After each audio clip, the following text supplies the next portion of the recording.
181 महिला सहायता केंद्र छत्तीसगढ़। हम आपकी क्या सहायता कर सकते हैं? जी मैडम नमस्ते। नमस्ते। मैडम मेरा नाम कौशल्या साहू है, मैं रायपुर से बोल रही हूँ। जी कौशल्या जी, बताइए। मैडम इस समय मैं बहुत परेशानी में हूँ। सूर्यनगर कॉलोनी बोरिया कला से बोल रही हूँ मैडम जी। मैडम मेरा एक बेटा है, 7-8 साल हो गया पति को छोड़े हुए। जी। समाज वालों ने मेरा तलाक करवाया था। मैं मायके में 7-8 साल तक थी। मैडम जब मैं मायके में थी तो मुझे एक आदमी से प्रेम हो गया था। वही हमारे घर के पास किराए में रहता था मैडम। वो भी मुझे बहुत मानता जानता था। हम दोनों भागकर यहाँ सूर्यनगर कॉलोनी में 2 साल से पति पत्नी की तरह रह रहे थे मैडम। लेकिन अभी वो 2 महीने से मुझे छोड़कर चला गया है। कहता है तुमसे शादी नहीं करूँगा। आपके पुरुष मित्र अभी कहाँ हैं? किस पते पर हैं? इसकी कोई जानकारी है आपको? क्या वो शादीशुदा हैं? कोई बताया कि वो किसी और महिला के साथ रह रहा है। मैं पता कर लूंगी कि वो किस जगह में रह रहा है मैडम। वैसे उसकी शादी अभी नहीं हुई है। यदि आप अपने पुरुष मित्र का वर्तमान पता और स्थायी पता की जानकारी रखती हैं, तो उनके विरुद्ध पुलिस तत्काल कार्रवाई कर सकती है। मैडम मैं चाहती हूँ कि वो मेरे पास वापस आ जाए, नहीं तो मैं क्या करूँगी। मैं किसी तरह काम करके अपना और अपने बच्चे का पेट पाल रही हूँ मैडम। आप उनसे बात करके बोलिए कि वो वापस आ जाए। मुझे पुलिस के पास नहीं जाना है। पुलिस के पास जाने से वो भड़क जाएगा मैडम जी। जी कौशल्या जी, अगर आपको लगता है कि आपके पुरुष मित्र को समझाकर आपके पास वापस लाया जा सकता है, तो मैं आपके जिले की काउंसलिंग सेंटर को कहती हूँ कि वह आपके मित्र को संपर्क कर आप दोनों के लिए काउंसलिंग रखें। हो सकता है कि आप बातचीत के बाद अपनी गलतफहमियां दूर कर लें, लेकिन यहाँ आपको ये सोचना होगा कि वो फिर से आपको छोड़कर जा सकते हैं। नहीं मैडम जी, वो कहता तो हम लोग शादी कर लेंगे, मगर पता नहीं क्यों हर बार टालता था।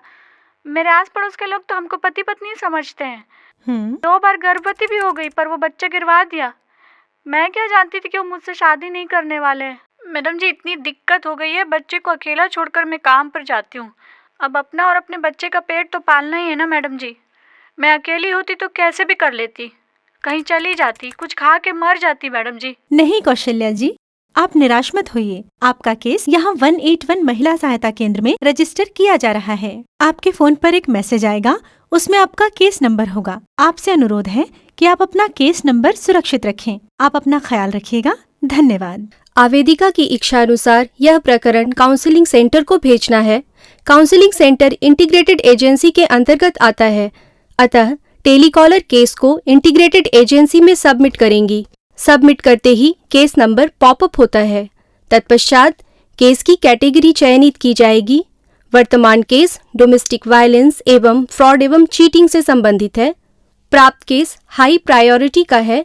केस को रिपोर्ट करना अनिवार्य है एवं केस में समुचित ड्राफ्टिंग की भी आवश्यकता है। तदनुसार ऑप्शंस सेलेक्ट किए जाते हैं। केस रजिस्टर होते ही इंटीग्रेटेड डेस्क कोऑर्डिनेटर अपने डेस्क में फ्रेश केस लिस्ट ओपन करती हैं, केस की व्याख्या पढ़ती हैं, वॉइस फाइल सुनती हैं। यदि केस में अन्य जानकारी अपेक्षित है तो एडिट केस डिटेल ओपन कर आवेदिका से अपेक्षित जानकारी के लिए आवेदिका को कॉल लगाती हैं। हेलो, मैं 181 महिला सहायता केंद्र छत्तीसगढ़ से बोल रही हूँ। आप कौशल्या जी बोल रही हैं? जी मैडम। कौशल्या जी, यहाँ आपका केस रजिस्टर हुआ है। मैं आपके केस के संदर्भ में कुछ जानकारी चाहती हूँ। यदि आपको लगता है कि उन्होंने आपको शादी का प्रलोभन देकर आपका शारीरिक शोषण किया, तो आप घरेलू हिंसा से महिलाओं का संरक्षण अधिनियम 2005 के अंतर्गत अपने पुरुष मित्र से भरण पोषण लेने की हकदार हैं। आपको धोखा देने के जुर्म में आपके मित्र को सजा भी हो सकती है। परंतु आपको लगता है कि बातचीत से समझौता हो सकता है, तो हम लोग आपके जिले के काउंसलिंग सेंटर में निवेदन करते हैं कि वह आपके मित्र से शीघ्र संपर्क कर उन्हें और आपको काउंसलिंग में बुलाए। यदि वे काउंसलिंग में आते हैं और आपके बीच गलतफहमियां दूर हो जाती हैं तो ठीक, अन्यथा यदि आप चाहेंगी तो हम नजदीकी पुलिस थाने में आवेदन देंगे। ऐसे में अनावेदक के विरुद्ध आईपीसी की धारा 415 के अंतर्गत एफआईआर दर्ज किया जा सकता है। साथ ही घरेलू हिंसा से महिलाओं का संरक्षण अधिनियम के अंतर्गत भरण पोषण के लिए भी आवेदन लगा सकते हैं। ठीक है मैडम, आप अभी उसको बुला के समझा दो, काउंसलिंग ही करवा दो। जी कौशल्या जी, मैं अभी आपका आवेदन रायपुर के काउंसलिंग सेंटर में भेजती हूँ। वहाँ से आपको शीघ्र ही संपर्क किया जाएगा। आपके पुरुष मित्र की और अपनी कुछ जानकारी हमें दें। एडिट केस डिटेल स्क्रीन के स्टेज 1 में आवेदिका से मांगी गई जानकारी पूर्ण रूप से भरी जाती है। स्टेज 2 में केस की व्याख्या में आवश्यकता अनुसार बदलाव किए जा सकते हैं। स्टेज 3 में अनावेदक की जानकारी ली जाती है। अब केस सबमिट किया जा सकता है। धन्यवाद कौशल्या जी, आप अपना ख्याल रखिएगा। फोन करने के लिए कम्युनिकेट थ्रू फोन पर क्लिक किया जाता है। नेक्स्ट स्क्रीन में डायरेक्टरी को क्लिक कर सिलेक्टेड फोन नंबर पर क्लिक किया जाता है। क्लिक करते ही नंबर ऑटोमेटिकली यथास्थान फीड हो जाता है। एक महिला है मैडम जो आपके ही जिले से हैं, उनके लिए एक काउंसलिंग सेशन अरेंज करना है। जी मैडम, बताइए क्या नाम है उनका, केस क्या है? आवेदिका चाहती हैं कि काउंसलिंग के माध्यम से उन्हें और उनके पुरुष मित्र के बीच समझौता कराया जाए। अच्छा, महिला को कहिए यहाँ आकर संपर्क करें, हम उन्हें काउंसलिंग की डेट दे देंगे। मैडम, मैं आपको बताना चाहती हूँ कि 181 महिला सहायता केंद्र अभी महिला की तरफ से ही बात कर रहा है। नहीं, लेकिन महिला को तो आना पड़ेगा ना। हम जब तक उसे नहीं सुनेंगे तब तक कैसे उसकी काउंसलिंग कर सकते हैं? उनका आवेदन भी चाहिए। मैडम, महिला ने अपने केस की पूरी जानकारी हमें दी है। हम आपको महिला की तरफ से आवेदन प्रेषित कर रहे हैं। अनुरोध है कि महिला से किसी प्रकार के आवेदन की अपेक्षा किए बिना उनसे संपर्क करें और उनकी काउंसलिंग की डेट उन्हें दे दें। जी मैडम, आप आवेदिका और अनावेदक का डिटेल हमें नोट करवा दें। आवेदिका की संपूर्ण जानकारी काउंसलर को दी जा रही है। मैडम, मैं अभी आपको मेल द्वारा आवेदन प्रेषित करती हूँ, जिसमें आवेदिका के केस की पूरी जानकारी विस्तृत रूप से दी जाएगी। हम आवेदिका को लेटर भेजेंगे। धन्यवाद। फोन काटने के लिए एंड कॉल पर क्लिक किया जाता है। काउंसलर से हुई बातचीत ब्रीफ में फोन कन्वर्सेशन डिटेल में लिखा जाता है। फोन की गई एजेंसी का विवरण डालते ही कन्वर्सेशन को सेव किया जाता है।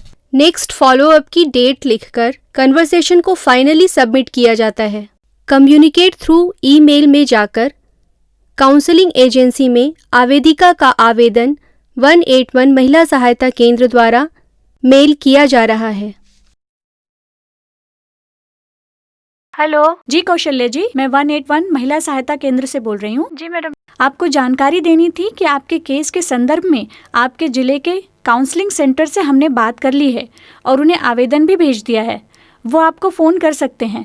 आप उन्हें केस की पूरी जानकारी दीजिएगा। हेलो 181 महिला सहायता केंद्र छत्तीसगढ़, आप कौशल्या जी बोल रही हैं? जी मैडम, वो तो काउंसलिंग में नहीं आया। कैसे होगा अब मैडम? पुलिस कार्रवाई हो सकती है क्या? जी कौशल्या जी, आपको कोऑर्डिनेटर थोड़ी देर बाद कॉल बैक करेंगी। हेलो जी कौशल्या जी, आप क्या पुलिस में अपने पुरुष मित्र के विरुद्ध कंप्लेन करना चाहती हैं? जी मैडम। जी, तो मैं आपके लिए आवेदन बनाती हूँ और महिला थाने में भेजती हूँ। थाने में आपका संपर्क नंबर भी दूंगी। यदि पुलिस आपसे जानकारी ले तो आप उन्हें जानकारी दीजिएगा।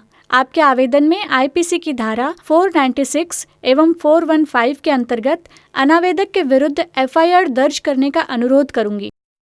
साथ ही साथ हम घरेलू हिंसा से महिलाओं का संरक्षण अधिनियम 2005 के अंतर्गत आपके मामले को रायपुर के संरक्षण अधिकारी को भी भेजते हैं। वो आपसे संपर्क कर आपके लिए अनावेदक से भरण पोषण हेतु कुटुंब न्यायालय में अपील करेंगे। जी मैडम। ठीक है, मैं पुलिस में बात कर आपको सूचित करूंगी। धन्यवाद। मैडम नमस्ते, मैं 181 महिला सहायता केंद्र छत्तीसगढ़ से बोल रही हूँ। जी मैडम, एक महिला अपने पुरुष मित्र के विरुद्ध कंप्लेंट दर्ज करवाना चाहती है। कहाँ है महिला? आवेदिका एवं अनावेदक की पूरी जानकारी पुलिस को नोट करवाई जा रही है। मैडम, आपसे अनुरोध है कि आप आईपीसी की धारा 496 एवं 415 के अंतर्गत एफआईआर दर्ज कर अनावेदक के विरुद्ध कार्रवाई करें।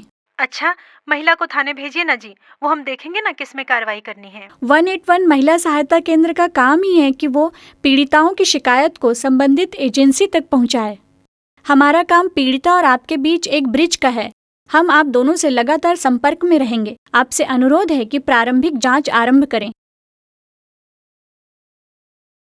मैडम नमस्ते, मैं 181 महिला सहायता केंद्र से बोल रही हूँ। पुलिस को जानकारी देने के बाद कुटुंब न्यायालय में आवेदिका के भरण पोषण की अपील करने हेतु प्रोटेक्शन ऑफिसर को आवेदिका के केस से संबंधित पूरी जानकारी दी जा रही है। PWDVA के अंतर्गत आवेदिका भरण पोषण हेतु अपील करना चाहती है। मैडम, कौशल्या साहू के केस में क्या हुआ? क्या आवेदिका से आपकी बात हो पाई? हाँ जी हाँ, एफआईआर दर्ज हो गया है। चालान पेश किया जाएगा। धन्यवाद मैडम।